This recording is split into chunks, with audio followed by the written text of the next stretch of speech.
예, 오늘 말씀을 통해서 행복한 부부에 대해서 말씀을 나누도록 하겠습니다. 우리는 뭐 행복한 부부 하니까 부부 아닌 분들도 계시고 이래서 이것을 행복한 가정 속에서 일어나는 삶의 한 방법을 여러분들이 기억하시면서 좀 말씀을 들었으면 좋겠습니다. 우리가 살아가면서 이 잔소리가 굉장히 많이 일어나는데요. 최근에 좀 안 좋은 소식이 하나 있더라고요. 5월 26일 날 충북 청주에서 어떤 일이 벌어지냐면은 남편이 아내의 머리에다가 이제 헤어스프레이를 뿌리고 나서 라이터로 불을 붙였어요. 그래가지고 난리가 났습니다. 그래서 이게 왜 그런가 했더니 조사를 해보니까 하도 아내가 남편한테 잔소리를 많이 해가지고 남편이 참다가 그렇게 이제 범행을 저지른 거죠. 이 잔소리라는 그 말에 국어 사전에 뜻이 있더라고요. 쓸데없이 길게 늘어놓는 자질구레한 말, 요게 잔소리고, 또 상대방을 꾸짖는 말도 잔소리더라고요.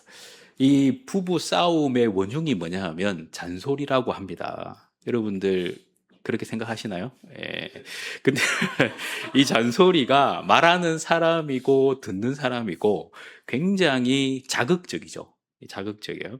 그러다 보니까 우리가 이제 이혼한 부부, 이혼하려고 하는 부부 상담했던 그분이 제가 이제 옛날에 있었던 교회에서 그분한테 물어봤습니다. 부부 싸움을 사람들이 하는데 제가 신방을 가가지고 성도들한테 물어보거든요. 대화를 많이 하신대요, 대부분. 그런데 교회 이제 그분들 나중에 보니까 다 막 결혼 위기에 막 오고 뭐 이혼을 하니 많이 하고 그런 일들이 생기고 이혼도 하시는 분도 계시고요. 그래서 제가 그 상담하시는 분을 물어봤습니다. 도대체 대화를 많이 한다고 하는데 왜 이혼을 하냐? 근데 사람들이 다 착각하는 게 뭐냐 하면 잔소리하는 게 대화라고 생각하는 거예요. 잔소리를 서로 내 남편이 아내에게 아내가 남편에게 잔소리를 일방적으로 해놓고 우리는 대화 시간을 많이 가졌다라는 착각이 있었다는 겁니다. 대화는 오고 가는 대화는 뭡니까? 사랑이 담겨 있는데 잔소리는 원웨이죠. 그냥 일방적으로 쫙 땡, 다 들었지? 이렇게 되는 거예요. 그래서 우리가 이 잔소리에 대한 재밌는 하나의 부분이 있는데요. 2020년도 한창 코로나가 막 진행될 때 외국에는 이혼율이 급증을 했어요.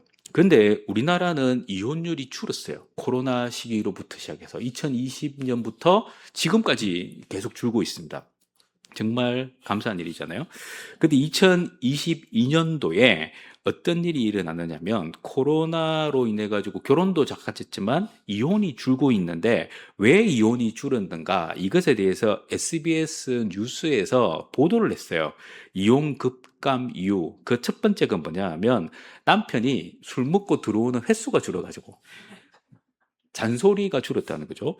두 번째는 뭐냐면 친인척 간이 멀어져 가지고 만날 일이 없는 거예요. 거기에 대표자가 누구냐면 시어머니를 안 만나는 거예요. 시어머니. 시댁 식구를 안 만나니까 부부 싸움이 줄더라. 얼마나 이게 참 충격적인 이야기죠. 그래서 이 혼인과 이혼이 2020년부터 이렇게 줄기 시작하면서 이제 혼인은 2023년부터 늘기 시작했고요. 혼인에 반대되는 이혼율은 계속 줄고 있습니다. 정말 바람직한 방향으로 가고 있어요. 그러나 30%가 그러니까 혼인한 사람들의 30%가 아직도 계속 이혼을 꿈꾸고 있고 이혼을 생각하고 있다라는 것이 지금 이 나라의 현실입니다. 자, 그렇다면 우리가 이렇게 부부 관계를 맺고 가정을 이루어 가는데 과연 행복하냐라는 것에 대한 물음을 줬을 때 사람들은 이 행복 지수가 그렇게 높지가 않아요. 그래서 어떤 조사를 한 그 일이 있더라고요. 그게 뭐냐 하면 이제 영국에서 나온 건데요. 영국에서 사람들이 행복할 때 이것을 소득과 비교를 해가지고 봤어요. 소득과 비교를. 자, 행복이 소득과 어떻게 이루어지는가를 보니까 자, 보세요. 소득이 점점점 올라가면은 행복은 올라갈 것 같은데 또다시 행복이 내려가면 소득이 올라가면 또 행복 올라갈 것 같은데 또 내려가고 이렇게 하면서 행복 지수는 우상향으로 가지 않고 계속 일정 지대에서 박스권 움직임을 하는 거죠. 계속 이렇게 움직입니다. 그러나 그 소득은 계속 올라가야 되는 거예요. 근데 소득이 이렇게 밑으로 내려가면 곤란해지는 거죠. 자, 그래서 물어봤습니다. 소득을 이제 사람들한테 물어봤어요. 당신이 연봉 1억 2천을 받아요. 연봉 2천을 받는데 동기들은 2억 4천을 받는다. 이게 1번이고 2번 당신은 연봉 7천을 받는데 동기들은 연봉 4천만을 받는다. 뭐 선택할래? 그러면 사람들이 뭐 선택했을까요? 예. 예? 3분의 2가 2번. 나 연봉 7천 받고 다른 사람들이 4천 받는 거. 그래서 어시되고 뻗대끼고 사는 걸 3분의 2가 선택하고 3분의 1만 연봉 1억 2천 다른 사람들은 내보다 2배 이걸 선택한 거예요. 그만큼 사람들은 뭘 생각하느냐면 절대적으로 잘 사는 것보다 비교적 잘 사는 것이 좋다. 이게 행복에 굉장히 중요한 의미를 가지고 있다라는 겁니다. 그래서 어떤 목사님이 그런 이야기를 합니다. 여러분들, 하나님 앞에 헌금 11조 100만 원 하는 사람이 될 겁니까? 1000만 원 하는 사람이 될 겁니까? 하니까 사람들이 머리가 복잡한 거예요. 왜냐하면 100만 원 정도 하면은 괜찮을 것 같은데 1000만 원 어떻게 11조를 하지? 근데 생각을 바꾸면은 1000만 원 11조 하는 사람은 얼마를 번다는 겁니까? 1억을 번다는 거잖아요. 근데 사람들은 1000만 원 헌금하는 것보다 100만 원 헌금하는 게 더 낫다라고 생각하는 어리석음이 있다는 거예요. 그게 일반 성도들에게도 그런 생각이 있답니다. 그러니까 그걸 우리는 뭐라고 하냐면은 빈자의 마음이라고 합니다. 없는 사람의 마음. 없는 사람들이 자꾸만 자기는 작아도 괜찮아. 다른 사람에 비해서 내가 요렇게만 살면 돼. 이런 생각이 있다는 거예요. 이렇게 되면 행복 지수가 어떻게 해요? 우상향하기가 어려운 거예요. 우상향이 안 되는 거예요. 행복이 계속 박스권에서 머무는 거죠. 그래서 박스권을 돌파할 수 있는 행복을 뚫고 나가서 계속 올라갈 수 있는 방법이 뭐냐? 이게 우리의 가장 중요한 문제 아니겠어요? 그래서 나이를 통해 가지고 행복 지수를 한번 봤어요. 행복의 생애 지수입니다. 주기입니다. 여기 보면은 태어날 때는 그죠? 20대까지 이제 그 15살 그 사춘기 직전까지는 행복 지수가 확 올라가는데 그건 빼고 그거는 제일 고점이고요. 그때부터 사춘기부터 행복이 확 내려가 가지고 언제까지 내려가냐면은 대부분 결혼 전까지 계속 내려가는 거예요. 결혼 전까지. 근데 결혼할 때 되면 30대 전에 결혼을 하게 되면 행복 지수가 확 올라가요. 근데 그 행복 지수가 언제까지 올라가느냐면은 자녀가 사춘기 되기 직전까지 올라갑니다. 자녀가 사춘기 되기 직전까지 행복 지수가 확 올라가다가 사춘기 될 때, 그때가 30대 후반이잖아요. 그때부터 또 꺾여요. 쫙 꺾이다가 언제 바닥을 치냐면은 50대 중반. 50대 중반을 뭐라고 표현하냐면은 자녀들이 다 나가가지고 살면 그때부터 행복이 이제 시작된다는 거죠. 그래서 언제까지 그게 되느냐면 손주 보고 손주 보고 이제 건강이 여력이 있을 때 그때가 언제냐면 70대 중반이에요. 그 70대 중반까지는 행복 지수가 쫙 올라가는 거예요. 그리고 몸이 꺾일 때, 이제 건강이 확 꺾일 때가 70대 중반 이후거든요. 그때부터 행복 지수가 떨어진다. 요게 행복의 생주기입니다. 요걸 여러분들이 잘 기억을 해야 돼요. 그래서 내가 지금 기본적으로 바닥이구나. 또 여러분들 옆에 있는 사람들 보시면 지금 이제 우리 교회들이 60대 이상이 많으신데 지금 그분들은 지금 이제 그죠 행복의 날개를 지금 달고 있는 상황이거든요. 이게 쫙 올라가고 있는 거예요. 근데 손주가 나고 이러 하면은 행복 지수가 막 확 올라가는 겁니다. 그렇게 이제 올라가는데 과연 이제 이런 상황을 우리가 보면서 과연 우리의 삶 속에 행복을 어떻게 받아들이고 그 행복을 이루어 갈 것인가 이제 요것을 여러분들이 잘 기억하고 나갔으면 좋겠습니다. 자, 그렇다면 행복한 부부로 살기 위해서 성경은 뭐라고 말하느냐 그걸 우리가 좀 봐야 되겠죠. 그 원리를 제가 세 가지를 보겠는데요. 첫 번째는 뭐냐면 부모로부터 온전히 떠나야 됩니다. 부모와 자녀와의 관계가 이렇게 좀 구분될 때, 그때 행복하다라는 거예요. 자, 오늘 우리는 이 말씀을 이렇게 들으면서 22절에는 뭐 아내들이여, 25절에 남편들아, 이렇게 하면서 그들에게 하나님께서 말씀하시는 바가 있었다라는 것을 알 수 있습니다. 그리고 에베소서 6장으로 딱 가보면은 오늘 5장인데 6장으로 딱 들어가면은 이제 부모와 자녀 관계, 이 관계를 조금 더 이렇게 노골적으로 설명을 하는 그런 부분들이 등장을 합니다. 자, 그런데 우리는 오늘 이제 전체 관계를 다 설명하기가 곤란하니까 이 부부 중심으로 생각을 해보는 거예요. 자, 우리가 부부라고 했을 때, 부부는 하나님이 만든 가장 첫 번째 사회 기관이잖아요. 그 사회의 공동체의 1번이 뭐냐 하면 가정, 부부란 말이에요. 그래서 독차한 것을 안타깝게 여기신 그 아담을 보고 안타깝게 여기신 하나님이 그 갈빗대를 채가지고 사랑하는 아내를 만들죠. 그래서 남자와 여자가 태어나고 남자와 여자가 한 몸을 이루는 부부의 관계를 맺습니다. 예수님은 이러한 부부의 모습을 성경에 빗대어서 이렇게 설명을 합니다. 마태복음 19장 5절 말씀입니다. 같이 읽겠습니다. 시작. 말씀하시기를 그러므로 사람이 그 부모를 떠나서 아내에게 합하여 그 둘이 한 몸이 될지니라 하신 것을 읽지 못하였느냐. 말씀을 보니까 부모를 떠나야 되는 거죠. 사람이 부모를 떠나서 아내와 하나가 될 때, 그때에 한 몸이 이루어진다라고 이야기를 합니다. 그러니까 부부의 가장 중요한 것은 뭐예요? 떠나야 돼요. 떠나야 돼요. 요즘에는 잘 안 떠나잖아요. 그 제일 땡큐가 뭐냐면 아내 뭡니까? 친정이 집 옆에 있을 때가 제일 땡큐. 시댁은 하여튼 그 서울하고 평양 거리가 돼야 돼요. 최소. 예, 못 가야 돼. 안 가면 땡큐고. 가까이 있으면은 불행해지는 그런 일이 있는 거예요. 그래서 우리가 요즘에 그렇게 이야기를 하는데 실제로 성경적으로 부부 관계의 가장 아름다움은 뭡니까? 떠나야 돼요. 옆에 있으면 안 돼. 떠나는 것이 가장 중요한 의미가 있어요. 여기에는 아주 많은 의미가 있죠. 떠난다라는 것은 공간의 분리를 뜻해요. 가장 먼저는. 근데 그 공간의 분리보다 더 중요한 것은 뭡니까? 감정적, 심리적인 떠남이 필요한 거예요.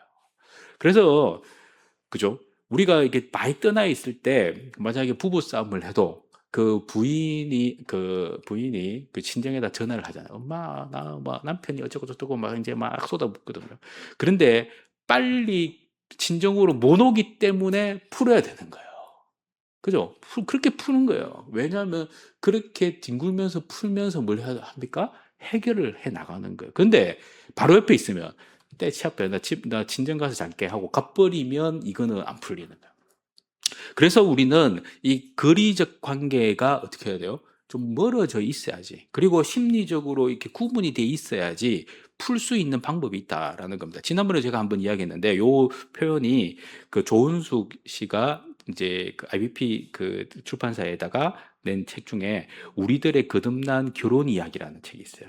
그 책에 보면은 나오는 내용이 뭐냐면 부부가 결혼을 해가 자기 이야기예요. 자기 이야기인데 그걸 빗대 갖고 이야기하는 거죠. 부부가 결혼을 딱 하면은 그 부부의 침실에는 몇 명이 자느냐면 6명이 자는 거예요. 그게 뭐냐면 남편의 시댁 부모님, 그죠? 아내의 친정 부모님, 그 세 명이 그 침대 속에 자는 거예요. 그러다 보니까 침대에서 이야기하다가 열받아가지고 분방하다가 열받아가지고 친정 가서 불방하다가 결혼에 대해서 예, 안타까운 일이 벌어지는 거예요. 그 왜 그런가 했더니 이게 부모가 자녀를 바라보는 시각이 뭐예요? 놓지 못했기 때문에요. 왜? 아버지의 모습을 보니까 아버지 시대는 뭡니까? 힘들게 살았어요. 힘들게 사니까 그 어려움을 극복하고 자녀 잘 되기만을 위해서, 가정을 위해서 헌신한 아버지의 모습이 있는 거예요. 그러니까 그 모습을 자녀는 봤어요. 그리고 부모는 자녀를 기대해요. 그러니까 이것이 끊어지지 않는 연결점이 있는 거예요. 또 엄마들은 뭡니까? 옛날에는 남편의 멸시와 천대를 한 몸에 받고 산 사람이 누굽니까? 엄마들이잖아요. 지금은 뭐 잔소리로 정말 집에서 대왕마마가 돼가지고 있지만 그때는 식모살이를 한 거예요. 시댁 눈치 다 봐야 되지. 남편한테 멸시당하지. 애들 또 키우는데 애들은 또 엄마의 모습 보면서 애들은 또 엄마를 멸시하지. 그런 상황 가운데서 억척스럽게 자녀를 키우다 보니까 이 어머니들이 또 자녀에게 기대하는 그 기대감이 너무 큰 거예요. 그래서 그 부모들이 그 시댁은 남편을 딱 쥐고 있고, 친정에서는 아내를 딱 쥐고 있고, 그러다 보니까 같이 살고 있는데 사는 게 아닌 게 되는 것입니다. 이 비정상적인 기대, 비정상적인 부담, 이것이 결국 전형적 한국 가정의 모습이었다는 거예요. 요즘은 트렌드가 지금 조금씩 바뀌고 있습니다. 그래서 다행이죠. 그러나 아직까지도 여전히 우리 세대의 부모와 우리는 그렇던 거예요. 그러다 보니까 이러한 관계로 인해서 부모로부터 분리되지 못하는 안타까움으로 인해 가지고 뭐가 일어납니까? 행복이 불행으로 바뀌어 있는 거예요. 그래서 가정이 자꾸만 깨지고 힘들어지는 이유가 여기에 있다라는 겁니다. 과연 나는 내 자녀와 관계가 멀어져 있는가? 멀어져 있다는 게 이제 심리적인 그리고 감정적인 정서를 조금 차단할 필요가 있다는 거죠. 그것을 우리가 좀 기억하면서 성경 말씀처럼 어떻게 해요? 부모를 떠나서 아내에게 합할 수 있도록 분리시킬 수 있는 결정이 오늘 여러분들에게 좀 있기를 축복합니다. 그렇다고 하니까 이거 잘 됐다 이렇게 생각할 수 있는데 여기에는 또 더 많은 우리가 신경 써야 될 게 있습니다. 그게 또 뭐냐 하면 두 번째로 서로 복종하는 관계를 만들어가는 겁니다. 서로 복종하는 관계를 만들어 가야 되는데, 자, 오늘 우리가 읽었던 말씀 22절 말씀을 먼저 읽도록 하겠습니다. 22절 말씀입니다. 시작. 아내들이여 자기 남편에게 복종하기를 주께 하듯 하라. 아멘. 요것만 딱 시작하면 22절부터 여러분들 성경 가지고 있는 성경의 동그라미가 22절 앞에 딱 붙어 있거든요. 그래서 옛날에는 22절부터 시작해서 가정 이야기, 부부 이야기를 했어요. 그래서 이 말씀을 딱 보면은 아내들은 기가 죽고 남편들은 기가 삽니다. 목사님들은 요 말씀만 있으면 좋겠죠. 그러면은 그죠? 목사님들 요것만 딱 설교하면은 남편들한테는 칭찬받고 아내들한테는 욕먹게 되는데, 그런데 성경은 분명하잖아요. 나와 있어요. 아내들한테 자기 남편에게 어떻게 하라고요? 복종해라. 주님께 복종하도록 복종해라. 그런데 이 말씀 전에 21절 말씀도 하나의 말씀이잖아요. 21절 말씀은 더 분명하게 우리에게 제시를 하고 있습니다. 21절을 같이 읽겠습니다. 시작. 그리스도를 경외함으로 피차 복종하라. 예수님을 경외하는 마음, 그리스도를 경외하는 마음이 있다. 하나님을 경외하는 거잖아요. 그러면 어떻게 해요? 그 마음으로 피차 서로 복종을 해야 한다라는 겁니다. 그 마음이 그리스도를 기쁘게 하고 싶은, 그리스도를 잘 섬기고 싶은 그 마음으로 서로에게 복종할 수 있을 때 이게 진짜 진정한 아름다운 가정, 행복한 가정을 이룰 수 있다라는 겁니다. 자, 그렇다면 우리가 이러한 메시지를 들으면서 그러면 아내에게 이렇게 이야기하는 이유는 뭐였어요? 아내들이여 남편에게 복종하기를 주께 하듯 하라. 이렇게 하는 거는 아내들이 아까도 뭐 때문에 이게 된다고 했습니까? 잔소리. 이 잔소리가 뭘 만드느냐면은 복종을 깨는 거잖아요. 복종을 깨는 거예요. 그래서 이 잔소리의 문제가 해결되지 않는 것이 오늘이나 옛날이나 똑같은 거예요. 처음에는 기가 죽지만 이게 기세가 등등 이제 하나 놓고 나서 뭐 애 하나 놓은 집에는 애가 좀 크고 나면은 애 낳기 때문에 그때부터 잔소리가 막 늘기 시작합니다. 자녀에게 잔소리가 남편에게로 확 가잖아요. 막 이런 식으로 잔소리가 커지기 때문에 아내에게 죽게 하듯 복종하라라는 그 메시지를 주신 거예요. 그래서 주님께 우리가 잔소리 못 하잖아요. 주님의 말씀을 들어야 되는 우리가 어떻게 주님께 잔소리를 하겠어요? 그러니까 복종은 뭐예요? 말을 줄이고 복종하는 것. 그게 굉장히 의미 있다라는 것을 이야기합니다. 그래서 23절에 보면은 그 질서를 이야기하죠. 23절을 같이 읽겠습니다. 시작. 이는 이는 남편이 남편이 아내의 아내의 머리됨이 머리됨이 그리스도께서 그리스도께서 교회의 교회의 머리됨과 머리됨과 같음이니 같음이니 그가 그가 바로 바로 몸의 몸의 구주시니라. 구주시니라. 아멘. 자, 남편이 아내의 머리 되었다라고 이야기를 하고요. 또 그리스도께서 교회의 머리 되었다라고 이야기하는데, 자, 그리스도께서 교회의 머리 되었다라는 이 메시지를 보면 교회가 진정으로 그리스도에 의해서 움직인다 이 뜻이잖아요. 그러면 아내의 머리됨이 남편이라면 아내를 움직일 수 있는 사람은 누구라고요? 남편이라는 거잖아요. 근데 여기에서 우리가 좀 분명하게 알아야 된 것은 이것이 굴종, 그죠? 여기서 말하는 이 복종의 의미를 굴종으로 들으면 안 되는 거죠. 그냥 무조건 굽히라는 게 아니에요. 왜냐하면 예수님이 교회를 어떻게 합니까? 교회의 머리 된다고 교회를 구박합니까? 예수님이 교회의 머리 되신다고 교회에 대해서 안 좋게 교회를 이끌어 가십니까? 전혀 그렇지 않잖아요. 예수님은 교회를 어떻게 합니까? 예, 교회를 위해서 피를 흘리시고 그 대가를 지불하시고 산 거예요. 그죠? 그래서 이 남편이 아내의 머리 되었다라는 것은 남편이 아내를 지고 건든다는 의미가 아니에요. 여기서 말하는 것은 아내가 진짜로 남편을 의지할 수 있는 그런 존재가 되라는 거예요. 근데 남편이 빌빌거리는데 아내들이 어떻게 남편에게 그죠? 뭘 할 수 있겠어요. 그래서 남편은 아내의 머리됨을 지킬 수 있어야 돼요. 이게 바로 하나님의 질서인 거예요. 그리고 남편은 아내를 지켜내야 되고 이 관계가 궁극적으로 이루어지는 공동체. 이게 진정한 공동체다라는 겁니다. 여기에 그러면 목사님 복종이라는 단어가 뭡니까? 라고 물어볼 수 있습니다.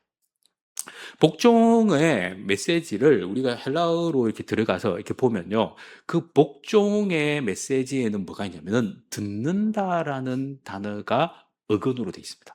그 듣는다. 그러면 이 복종을 우리말로 풀이를 하면 뭐냐면 상대를 존중하고 먼저 그 사람의 말을 귀 기울이는 여기에서부터 복종이 시작하는 거예요. 그러니까 이게 주도권 쟁탈이 아니라 서로 들어줄 수 있는 피차 복종하라 했으니까 서로 들어줘야 되는 거예요. 그러니까 우리는 뭐 합니까? 대화와 잔소리를 구분 못하는 우리는 뭐냐 하면 잔소리는 내가 그냥 안 들어주고 쏟아붓는데 그냥 내가 말하는데 먼저 무조건 내가 말을 해야 돼. 말하고 나서 네가 말해. 내가 말할게. 잠깐 좀 들어봐. 그래 잔소리 그만하고 내가 말 좀 들어봐. 그러면서 나도 잔소리 하잖아요. 그래서 우리가 이러한 잔소리가 서로 간의 관계 속에서 일어나는 거예요. 그래서 우리는 미안하다는 그 말이 결국 뭘 만드느냐면 잔소리 할게. 일단 연막전술을 키는 거예요. 여보 미안해. 딱 해놓고 막 쏟아붓는 거예요. 근데 그게 알고 봤더니 서로를 헐뜯고 서로를 무너뜨리는 안타까움이 일어나는 거예요. 그래서 우리는 서로가 들어줘야 돼요. 내 입을 닫고 여보 먼저 말을 해봐. 이렇게 해봐요. 그렇게 이야기를 들어야 되는 거예요. 그래서 우리는 말하다 보면은 그 봐라 내 말 맞지 하면서 네 내 말 안 들으니까 이렇게 하면서 또 잔소리가 시작되고 또 뭔가 이야기 막 하다 대화가 막 진행되다가 또 뭐 딱 되면은 그래 내가 그때도 그랬다 아이가 하면서 또 잔소리가 시작되고 하여튼 계속 우리는 대화 속에서 잔소리로 방향이 자꾸만 바뀌어가는데 이것을 끊을 수 있어야 된다는 겁니다. 뭐예요? 네, 피차 복종하는 거예요. 서로 들어주는 거예요. 서로 잔소리의 메시지를 내려놓고 서로의 말에 귀를 먼저 기울여 주는 거예요. 그러면 목사님, 이 잔소리가 도대체 그러면은 잔소리 안 할 수는 없잖아요. 오늘부터 잔소리 안 한다 해놓고 잔소리 하는 우리인데 그러면은 이 잔소리를 우리가 좀 분석을 할 필요가 있는 것 같아요. 그래서 저도 한번 찾아봤어요. 이 잔소리가 도대체 왜 잔소리를 하게 되는가? 그 잔소리를 하게 되는 이유가 두 가지가 근본적인 이유가 있어요. 그 첫 번째 이유는 뭐냐면 내가 당신이 미워서가 아니라 당신한테 그만큼 기대한다는 뜻이에요. 정말 기대가 크면 클수록 잔소리를 할 수밖에 없는 거예요. 그래서 여러분들 부모가 자녀들한테 막 쏟아붓는 잔소리, 자녀들은 듣기 싫거든. 우리도 어릴 때 한번 생각해 보세요. 잔소리 듣기 싫잖아요. 그런데 부모는 항상 이야기를 합니다. 뭐냐면 내가 너를 얼마나 사랑하는데 하면서 막 잔소리를 하잖아요. 잔소리는 사랑의 다른 표현이에요. 근데 이 잔소리가 표현인데 이게 다른 사람을 배려하지 않는 표현이기 때문에 상처가 되는 거예요. 또 이 잔소리는 뭐냐 하면 사랑의 표현이 뿐만 아니라 사랑받고자 하는 표현이에요. 그래서 사랑을 내가 당신을 사랑하기 때문에 이렇게 하는 거고 또 사랑을 받고자 하기 때문에 이렇게 한다라는 사랑을 위한 잔소리가 우리의 대부분이라는 거예요. 그렇다면 이 잔소리를 뭘로 들어야 되겠습니까? 잔소리 하는 사람도 사랑을 담아야 되겠지만 듣는 사람도 안 할 수는 없으니까. 예. 듣는다면 아, 그래. 그때는 차라리 그냥 받아주는 거죠. 어쩔 수 없어요. 그거는. 그거를 내 입을 뭐 털어막는다고 안 하겠습니까? 뭐 아까 처음에 저도 이야기했던 청주시에서 있었던 그죠? 라이터 불을 질렀던 그 사람 마음 잔소리가 얼마나 심했으면 그렇게 했겠나 생각하지만 그렇게 한다고 잔소리 안 할 것 같습니까? 잔소리 합니다. 그래서 우리는 그 잔소리로부터의 해방, 그것을 먼저 생각하지 말고, 아, 오늘 사랑이 필요하구나. 생각을 하고 서로의 마음을, 서로의 이야기에 귀를 기울여 줄 수 있는 그것이 우리에게 먼저 필요하다라는 것을 여러분이 꼭 기억하시기를 축복합니다. 예, 잔소리 이제 오늘부터 해도 아, 사랑이구나 이렇게 생각하시고 받아주시기 바랍니다. 세 번째, 그러면은 이 원리가 뭐냐? 다시 세 번째는 서로 사랑의 관계를 만들어가는 거예요. 자, 25절 말씀을 같이 한번 읽겠습니다. 시작. 남편들아, 아내 사랑하기를 그리스도께서 교회를 사랑하시고 그 교회를 위하여 자신을 주심같이 하라. 예, 남편들에게 아내를 사랑하는 이렇게 사랑하라라고 하는데 교회를 사랑하시고 그리스도께서 교회를 사랑하고 교회를 위하여 자신을 주신 같이 자신을 어떻게 주었습니까? 예, 예, 십자가에 달려 돌아가심으로 그죠 죽음으로 그 사랑을 표현하셨죠. 그러니까 아내는 남편을 어디까지 사랑해야 됩니까? 아내가 남편에게 잔소리를 퍼부어가지고 나의 정신머리를 찢어도 그냥 찢겨주는 게 사랑입니다. 아내의 잔소리를 끝까지 받아주는 게 사랑이에요. 근데 저도 그게 잘 안 돼요. 그게 우리에게 안타까움이에요. 그래서 우리는 안 되기 때문에 성경에 기록되어 있을 거 아니에요. 될 것 같으면 뭐라고 성경에 기록을 해놨겠어요. 그것도 대놓고 딱 그냥 막 딱 정확하게 남편들아 아내를 사랑할 때 어떻게 해요? 예수께서 교회를 사랑하신 것처럼 몸을 내주신 것처럼 그래 사랑해라. 이것은 우리에게 굉장히 충격을 줍니다. 그런데 이 충격은 실제로 우리가 그렇게 못하기 때문이잖아요. 그래서 못하면 하라는 거잖아요. 하라고 말씀하셨으니까 오늘부터 해보는 겁니다. 언제까지? 죽을 때까지. 이왕 뭐 천국 가기로 작정돼 있으니까 그죠? 남편이 아내를 죽을 만치 사랑해 주는 것 이게 진짜 사랑이에요. 그런데 이게 남편이 아내 사랑하기를 그렇게만 성경에 기록돼 있으면 좀 남편들이 좀 섭섭하잖아요. 나도 사랑받고 싶은데. 그럼 디도서의 말씀에는 이렇게 나옵니다. 디도서 2장 4절. 같이 읽겠습니다. 시작. 그들로 젊은 여자들을 교훈하되 그 남편과 자녀를 사랑하며. 여기에는 예수님의 그 사랑으로 표현되어 있지 않지만 여기도 뭐라고 이야기합니까? 사랑하라 라고 표현하죠. 그래서 남편을 사랑하는 자녀를 사랑하는 아내가 되어야 됩니다. 근데 있잖아요. 아내들은 남자들 이렇게 구분하기는 좀 곤란하지만 그 부인들의 입장에서 볼 때는 자기는 희생을 통해서 사랑을 증명하고 있다고 생각합니다.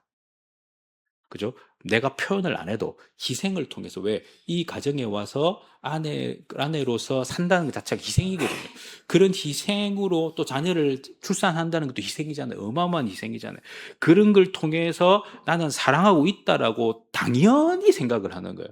당연히. 그렇기 때문에 사랑의 표현이 남편이 아내에게 하는 것이 좀 떨어질 수밖에 없어요.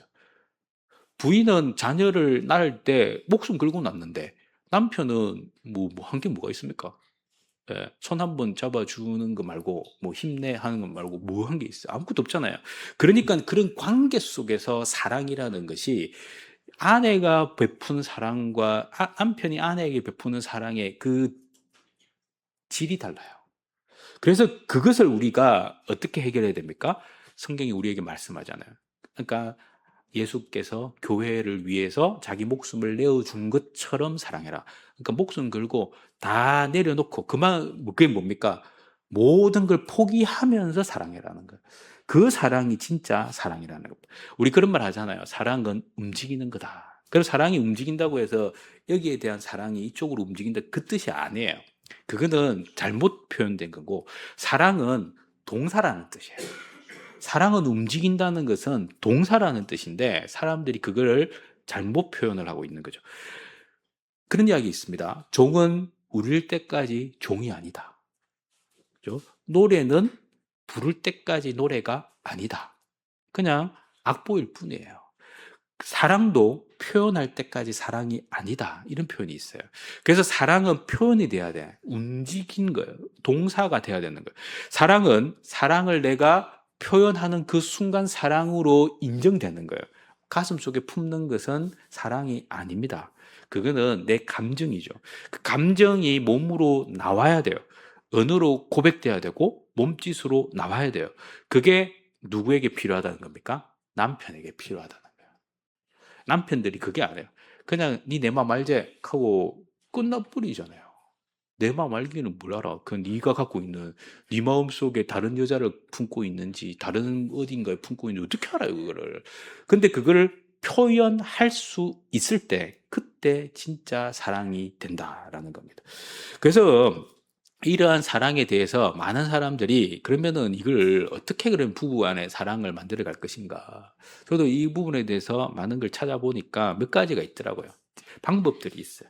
그게 뭐냐 하면 우선순위를 먼저 세우는 거예요. 우선순위. 자, 우리의 결혼을 하고 나면 1번 우선순위가 뭐가 되느냐면 대부분 자녀에게 꽂힙니다. 자녀가 1번이 돼요. 손주가 나면 손주가 1번 됩니다. 근데 그것은 가정을 파괴하는 원흉입니다. 자녀가 1번이 되어서도 안 되고 손주가 1번이 되어서도 안 돼요. 누가 1번이 돼야 됩니까? 배우자가 1번이 돼야 됩니다. 배우자가 1번이 될 때 그 우선순위가 확실히 나올 때 그때부터 가정이 질서가 잡히기 시작하는 거예요. 그래야 뭐가 일어납니까? 하나님의 축복이 흘러갑니다. 근데 남편은 뭐 다른데 아내는 자녀에게 꽂혀 있으면 이게 엉망진창이 되는 거예요. 우리 한번 여러분들 주위 한번 잘 살펴보세요. 엉망진창된 가정들의 모습을 딱 보면은 대부분이 어디에 꽂혀 있냐면 자녀에게 꽂혀 있어요. 자녀에 꽂혀 있는 집에는 엉망진창 되는 경우들이 허다합니다. 저도 목회를 해보니까 만나보니까 대부분 그렇더라고요. 그런데 사랑하는 아내, 사랑하는 남편이라고 나오는 그런 사람들의 관계는 자녀들도 잘 돼 있어요. 왜? 하나님이 질서예요. 그래서 우선순위를 바로잡는 것, 이게 굉장히 중요한 거예요. 여러분들 우선순위를 무조건 잡으셔야 됩니다. 두 번째는 뭐냐 하면 남편들에게 이야기하고 싶은 게 뭐냐 하면 아내의 민원을 접수해 줘야 돼요. 이게 뭐냐 하면 아내의 고충을 빨리빨리 처리해 줘야 됩니다. 여보, 음식물 쓰레기가 이건 왜 이렇게 많지? 알았어, 갈게 하고 딱 음식물 쓰레기 가야 돼. 근데 잘 안 되는 거예요. 여보, 나중에 할게. 또 극하면 어떻게 됩니까? 이게 이제 문제가 생기는 거예요. 여보, 지금 거실이 왜 이렇게 어수선해? 부인이 딱 그러지만, 여보, 걱정하지 마. 지금 내가 할게. 하고 말없이 움직여요. 그게 뭡니까? 그게 사랑이에요. 근데 대부분 남편은 뭡니까? 여보, 이거 지금 여기 뉴스 좀 보고 갈게. 내 여기 지금 연속 그 아직 덜 끝났던데. 뭐 아니면 하여튼 여러 가지 것들. 그거 하면서 시간을 미루는 순간 뭡니까? 그때 사랑이 아니라 의무로 한다라고 생각을 합니다. 그러면 부인은 마음이 상하는 거예요. 그러니까 모든 일에서 아내가 뭔가를 하면 거기에 연결고리의 결정판이 뭐냐? 내가 실행해야 된다라는 겁니다. 그게 사랑입니다. 오늘부터 남편들은 그렇게 하셔야 됩니다. 그리고 세 번째는 뭐냐 하면 장점을 보는 이 안목을 길러주는 거예요. 우리는 그죠? 이 장점을 잘 알고 있어요. 옆에 내 배우자. 근데 이 배우자가 가지고 있는 장점은 근데 나에게 효용 가치가 있을 수도 있고 없을 수도 있습니다. 그렇잖아요.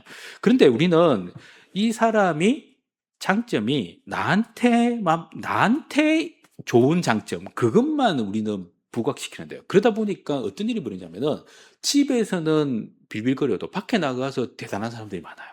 남편들이. 근데 그 사람이 밖에서 대단한 이유가 뭐예요?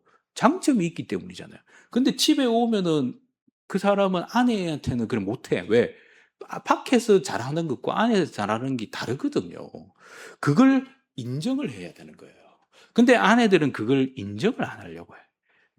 네가 밖에서 떵떵거리고 뭐 다른 여자한테 뭐 힘주려고 그러는 이런 식으로 나와버리면 곤란한 거예요.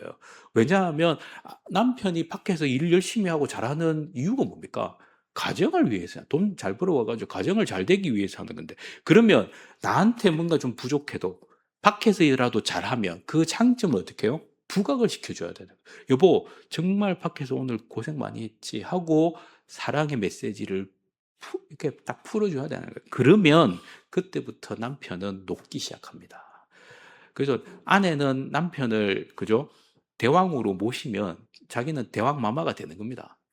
근데 남편을 뭘로 그죠? 그냥 그 마당새로 부르고 그렇게 하면은 자기는 뭡니까? 마당새 와이프밖에 안 되잖아요. 그래서 우리는 바꿔야 돼요. 장점을 볼 수 있어야 돼요. 네 번째는 뭐냐 하면 이거는 사랑의 유효 기간이 있다는 것을 기억하면서 이 긍정의 포인트를 쌓아가는 거예요.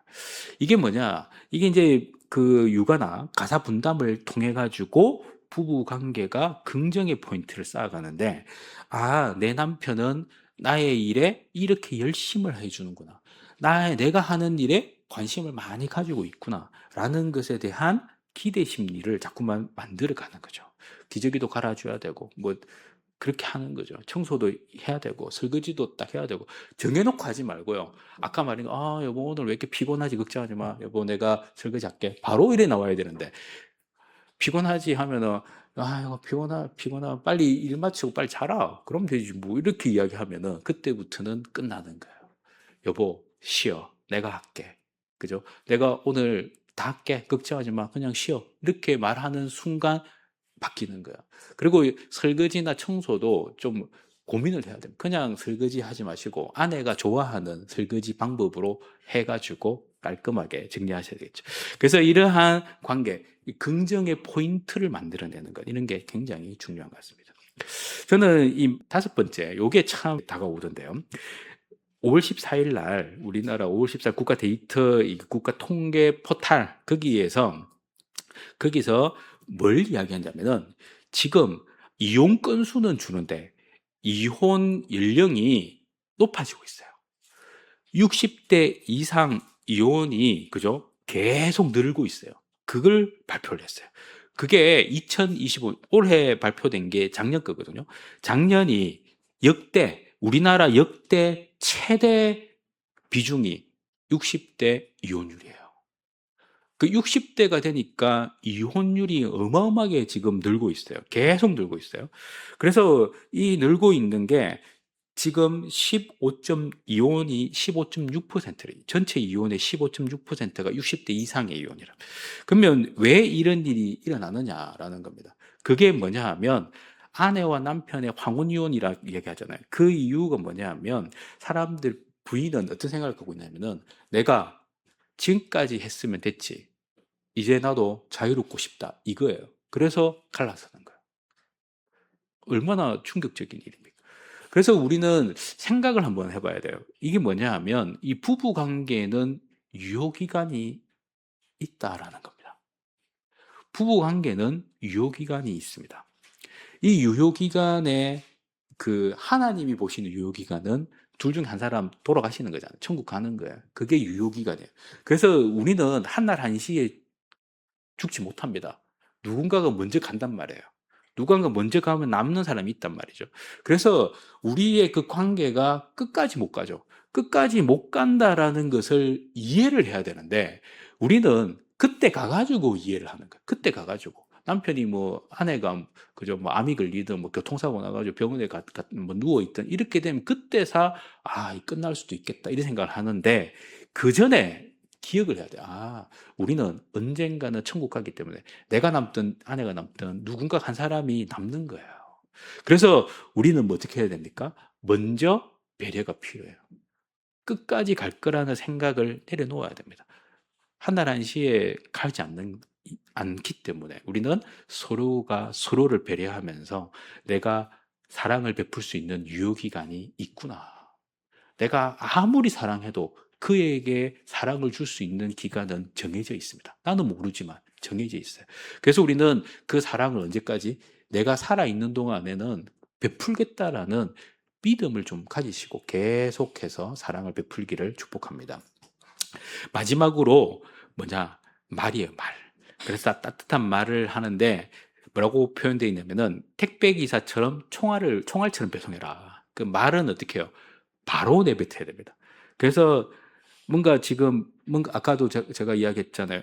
여보, 몸이 왜 이렇게 피곤해 하면은 설거지 내가 할게. 이 바로 탁 티 나와야 되는데 이거 연습을 하셔야 돼요. 안 되면 연습이라도 해가지고 해야 돼요. 그리고 뭔가 필요하다 할 때는 그 표현들이 나와야 되죠. 그래서 우리가 제일 많이 써야 되는 이 표현은 그 정신과 의사가 내놓은 내용인데 5가지 표현이 있어요.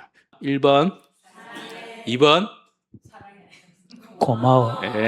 3번, 나 때문에 힘들지. 4번, 내가 잘못했어. 5번. 그래도 당신이 최고야.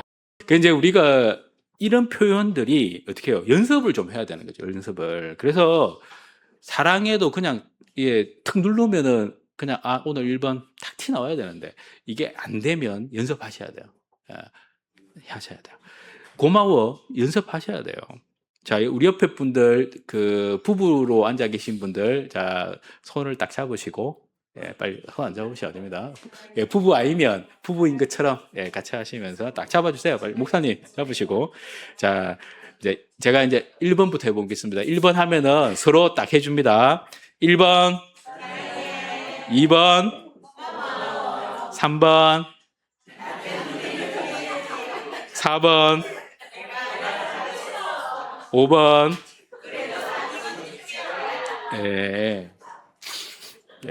참 어렵지만 요걸 꼭 해가지고 서로 사랑이 샘솟기를 축복합니다.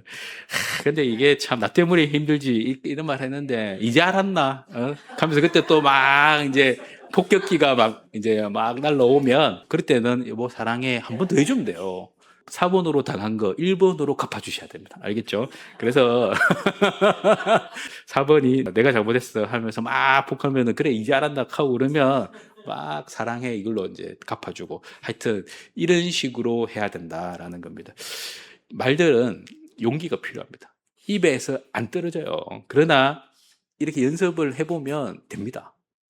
그러니까 이 연습을 자꾸 하셔야 돼요. 그래서 여러분들 안에 이런 연습이 잘 돼가지고 서로 사랑을 아름답게 이루어가는 우리 베델의 모든 식구들 되시기를 축복합니다. 아멘.